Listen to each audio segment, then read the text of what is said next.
Hello, everyone.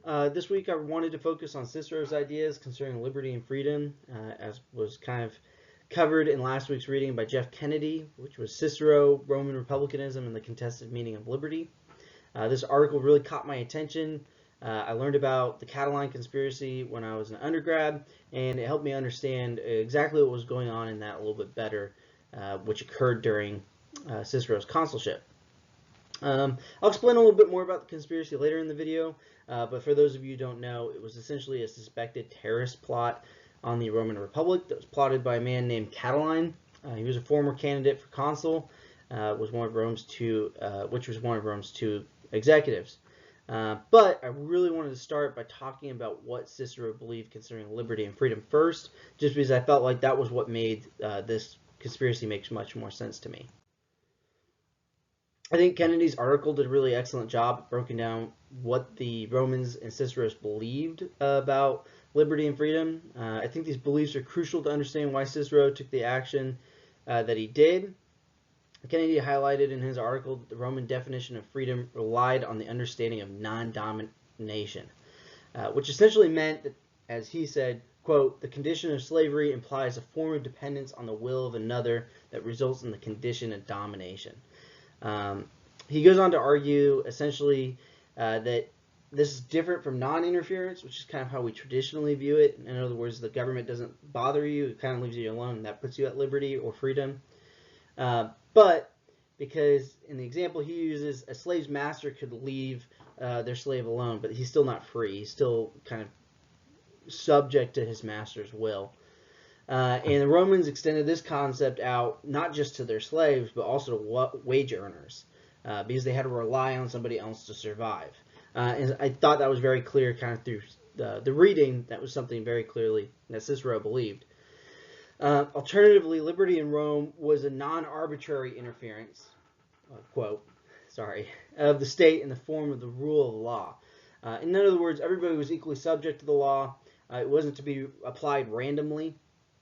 And you basically had the benefit that you didn't have a king or a dictator of Rome. You had a republic that served your interests. And so that's what gave you liberty. That was Roman liberty. It was essentially you had laws. Now, those laws could restrict your activity pretty severely, but you were at liberty to do most of what you wanted to do as long as it didn't violate the law. Now, I thought was particularly interesting is Kennedy pointed out that Cicero kind of had different understandings of maybe the concept of liberty. He kind of seemed to shy away from the actual word libertas, which was that non-arbitrary form of rule of law. I thought maybe it would go too far.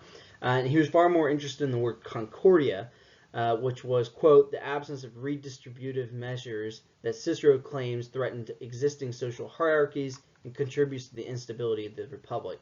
And I think it is that concept that makes Cicero's actions make the most amount of sense when he goes to handle the Catiline Conspiracy, which is part of a greater history in Rome, which I'll talk about here in a second.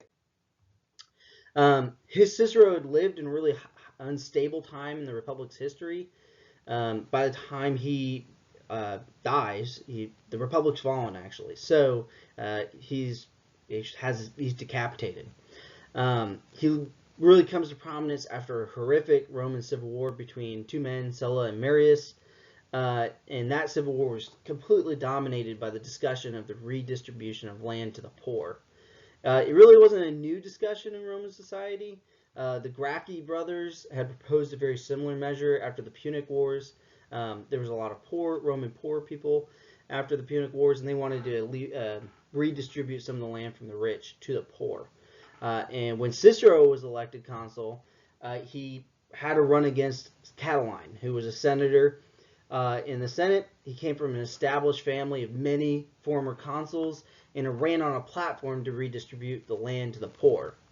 Catiline had run one time before Cicero, and he had lost, and he ran a second time and lost to Cicero. And Cicero is what the Romans called a new man. He didn't come from an established family of consuls. And after these two attempts to be elected consul, Catiline was pretty much bankrupt. And he was now suspected to be plotting to overthrow the Republic with an army he was forming outside of Rome. Cicero's initial reaction to this was to basically issue 4 speeches against Catiline. The first speech, he condemns Catiline in the Senate. It's the most famous of all of his speeches. And Catiline leaves Rome after that first speech.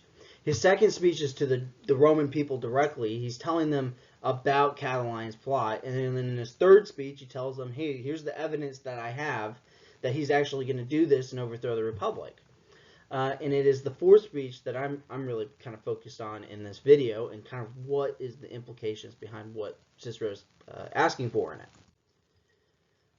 Each of these speeches are remembered as the Catilarians.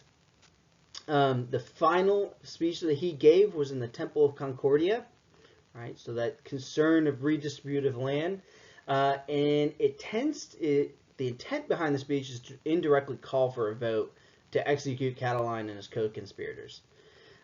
He never once, if you read the speech, he never once in the speech directly called for this to occur, that there should be a vote to have these men murdered, but it's implied heavily. He warns them that if the Senate doesn't take action against Catiline, he's going to destroy the Republic, that their homes and families will be destroyed and killed, and that more importantly, that Catiline, quote, is a man who is an open enemy of the state and cannot really be a citizen. So he's not even a citizen of Rome anymore. Further, he compares Catiline to Hannibal and the Carthaginians later in the speech, and he points to a Roman hero, Marius, who he said had undying honor, who twice delivered Italy from invasion and from fear of slavery, and that they'd only be willing, essentially what he applies, they're only willing to authorize the death of Catiline, they'd be just like Marius. And Cicero's closing statement is pretty much, wherefore come to the decision with care, as you've determined to do, with courage, as to the supreme welfare of yourselves and of the Roman people, as to your wives and children, as to your altars and herds, your sanctuaries and temples, the buildings and homes of the whole city, as to your sovereignty and your liberty, the safety of Rome, and the commonwealth of Rome. Cicero certainly means here that Catiline is a real threat. He's going to disrupt Concordia and the Republic. He's going to redistribute the land if he has absolute power over the state. And if he has absolute power over the state, it'll be an arbitrary form of government. It'll be violating Roman liberty and very Roman concepts of government.